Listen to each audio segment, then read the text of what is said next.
নমস্কার বন্ধুরা, বন্দনা রান্নাঘরে আপনাদেরকে স্বাগত জানাই। আজ আমি আপনাদের সাথে সয়াবিন আর ডিম দিয়ে তৈরি একটা দুর্দান্ত স্বাদের রেসিপি শেয়ার করছি। বাড়িতে মাছ, মাংস এইসব না থাকলে তখন আপনারা সয়াবিন আর ডিমের এই রেসিপিটা বানিয়ে ফেলতে পারেন। দুপুরে বা রাত্রে তৈরি করতে পারবেন। ভাত, রুটি, পরোটা সব কিছুর সাথেই খেতে দারুণ লাগে। আর এটা এতটাই অসাধারণ স্বাদের খেতে হয় যে একবার বানিয়ে খেলে কষা মাছ, মাংস, পনির এইসব খাওয়া আপনারা ভুলে যাবেন। তাই বন্ধুরা, আপনারা পুরো রেসিপিটা দেখতে থাকুন, আশা করছি ভালো লাগবে। আর আপনারা যদি আমার চ্যানেলে নতুন এসে থাকেন তাহলে আমার চ্যানেলটা সাবস্ক্রাইব করার জন্য অনুরোধ রইল। এই রেসিপিটা তৈরি করার জন্য আমি কড়ার মধ্যে জল গরম হতে বসিয়ে দিয়েছিলাম। জলটা গরম হয়ে গেছে। এবার জলের মধ্যে দিয়ে দিচ্ছি 1 চামচের মতো লবণ। আর এরপর দিচ্ছি 200 গ্রাম সয়াবিন। আমি এইখানে ছোট সাইজের সয়াবিন ব্যবহার করছি, তবে আপনারা এখানে বড় সাইজের সয়াবিনও ব্যবহার করতে পারবেন। এবার গ্যাসের ফ্লেমটা মিডিয়াম থেকে হাই ফ্লেমে রেখে সয়াবিনটাকে আমি সেদ্ধ করে নেব। কিছুক্ষণ পরেই আপনারা দেখতে পাবেন সয়াবিনের সাইজটা ফুলে ডবল হয়ে যাবে। দেখুন বন্ধুরা, সয়াবিনটা আমার সেদ্ধ করা হয়ে গেছে আর সয়াবিনটা খুব ভালো মতো নরম হয়েছে। এবার সয়াবিনটাকে জলের মধ্যে থেকে ছেঁকে তুলে নিচ্ছি আর সয়াবিনটাকে একটা পাত্রের মধ্যে আমি রেখে দিচ্ছি। সব সয়াবিন জলের মধ্যে থেকে তুলে নিয়েছি। এবার দিয়ে দিচ্ছি ঠান্ডা জল। এবার এই ঠান্ডা জলে সয়াবিনটাকে ভিজিয়ে রাখছি যাতে সয়াবিনটা তাড়াতাড়ি ঠান্ডা হয়ে যায়। তো সয়াবিনটা ঠান্ডা হয়ে যাক, তারপর আমি আপনাদেরকে দেখাবো। গ্যাসের মধ্যে আর একটা কড়া গরম হতে বসিয়ে দিয়েছি। এবার কড়ার মধ্যে দিয়ে দিলাম 2 চামচের মতো সাদা তেল বা রিফাইন্ড অয়েল। রান্নাটা আমি সাদা তেলে করছি, তবে আপনারা চাইলে এখানে সর্ষের তেলও ব্যবহার করতে পারবেন। এবার তেলের মধ্যে দিয়ে দিচ্ছি 2টো বড় সাইজের পেঁয়াজ কুচি, একটা বড় সাইজের ক্যাপসিকাম কুচি আর 2টো বড় সাইজের টমেটো কুচি আর 5 থেকে 6টা চেরা কাঁচা লঙ্কা। এখানে আমি সব সবজিগুলোকে এই রকম বড় সাইজের টুকরো করে কেটে দিয়েছি, খুব বেশি ছোট করে কাটার প্রয়োজন নেই। এবার দিয়ে দিচ্ছি 1/2 চামচের মতো লবণ। এবার লবণটাকে ভালো করে সবজির সাথে মিশিয়ে নিলাম। এবার এই সবজিটাকে ভেজে নেব গ্যাসের ফ্লেমটা মিডিয়াম থেকে হাই ফ্লেমে রেখে। যতক্ষণ না টমেটোটা সম্পূর্ণ নরম হয়ে যাচ্ছে ততক্ষণ এটাকে ভেজে নিতে হবে। দেখুন বন্ধুরা, এই সবজিগুলো আমার সব ভাজা হয়ে গেছে আর টমেটোটা খুব ভালো মতো নরম হয়ে গেছে। আর এর মধ্যে যে পেঁয়াজটা রয়েছে সেই পেঁয়াজের গায়ে কিন্তু হালকা লাল রং আসতে শুরু করেছে। এই রকম হলেই বুঝতে হবে সবজিগুলো ভাজা হয়ে গেছে। এখন এই ভাজা সবজিগুলোকে আমি সরিয়ে রাখছি, এটা পরে কাজে লাগবে। এবার দেখুন বন্ধুরা, সয়াবিনটা এখন সম্পূর্ণ ঠান্ডা হয়ে গেছে। এবার জলের মধ্যে থেকে সয়াবিনটাকে আমি তুলে নেব আর এইভাবে হাত দিয়ে চেপে সয়াবিনের মধ্যে থেকে জলটাকে বের করে দিতে হবে। সয়াবিনের মধ্যে কিন্তু একটুও জল থাকলে হবে না, এটা আপনারা খেয়াল রাখবেন। তো ঠিক একই রকমভাবে সব সয়াবিনের মধ্যে থেকে জলটা আমি ঝরিয়ে নিয়েছি। এবার আমি এখানে নিয়েছি 2টো ডিম। এবার ডিমটাকে ভেঙে আমি সয়াবিনের মধ্যে দিয়ে দিচ্ছি। এখানে যে পরিমাণে সয়াবিন নিয়েছি তার জন্য কিন্তু 2টো ডিম যথেষ্ট। এবার দিয়ে দিচ্ছি 1/2 চামচের মতো হলুদের গুঁড়ো আর এরপর দিচ্ছি লঙ্কার গুঁড়ো।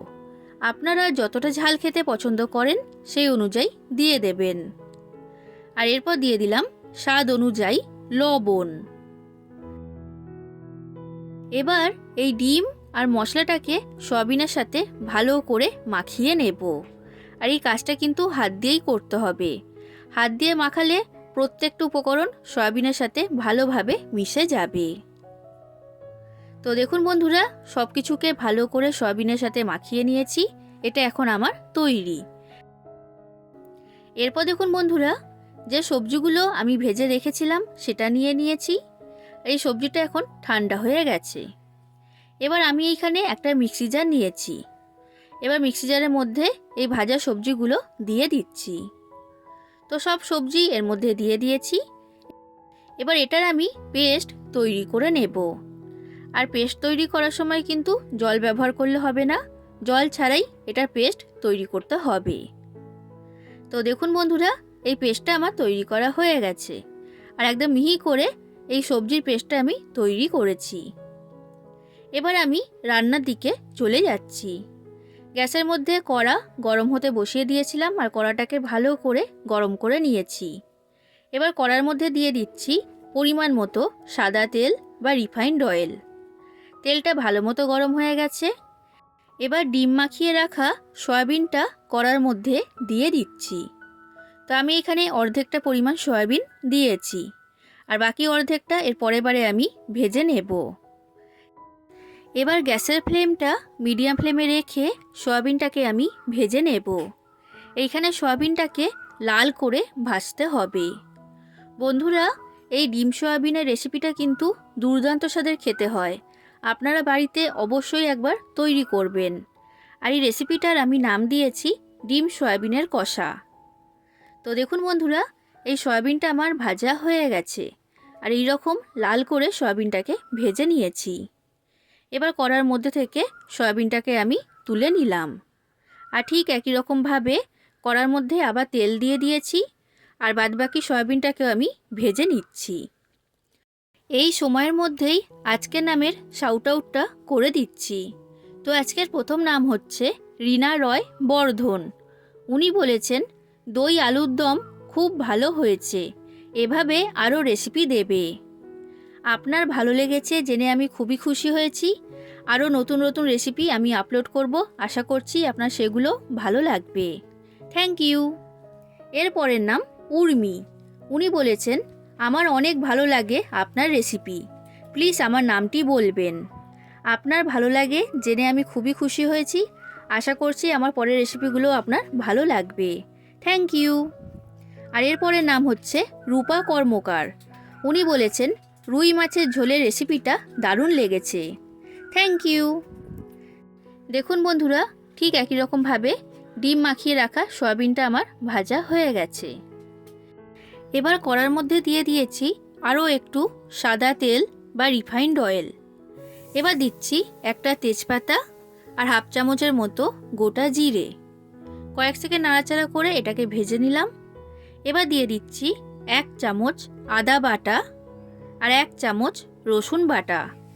এবার আদা আর রসুনটাকে আমি ভেজে নেব, না হলে কাঁচা গন্ধ বের হবে। আদা রসুনটা ভাজা হয়ে গেছে। এবার তৈরি করে রাখা সবজির পেস্টটা কড়ার মধ্যে দিয়ে দিচ্ছি। তো সব সবজির পেস্ট কড়ার মধ্যে দিয়ে দিয়েছি। এবার এটাকেও ভালো করে ভেজে নেব। যতক্ষণ না এর মধ্যে থেকে তেল বের হচ্ছে ততক্ষণ এটাকে ভেজে নিতে হবে। দেখুন বন্ধুরা, এটা আমার ভাজা হয়ে গেছে। এবার দিয়ে দিচ্ছি কয়েকটা মশলা। তো সবার প্রথমে দিলাম হাফ চামচের মতো হলুদের গুঁড়ো। এরপর দিচ্ছি লঙ্কার গুঁড়ো। আপনারা যতটা ঝাল খেতে পছন্দ করেন সেই অনুযায়ী দিয়ে দেবেন। 1 চামচের মতো জিরে গুঁড়ো আর 1 চামচের মতো ধনে গুঁড়ো এর মধ্যে দিয়ে দিলাম। এবার দিচ্ছি স্বাদ অনুযায়ী লবণ। লবণ কিন্তু আগেও আমি ব্যবহার করেছিলাম, তাই লবণটা এখানে পরিমাণ বুঝেই ব্যবহার করবেন। এবার দিয়ে দিচ্ছি স্বাদ অনুযায়ী চিনি।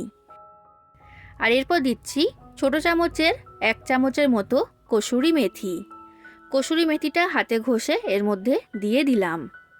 এবার মশলাটাকে ভালো করে কষিয়ে নেব। গ্যাসের ফ্লেমটা মিডিয়াম ফ্লেমে রেখেই এটাকে কষিয়ে নিচ্ছি।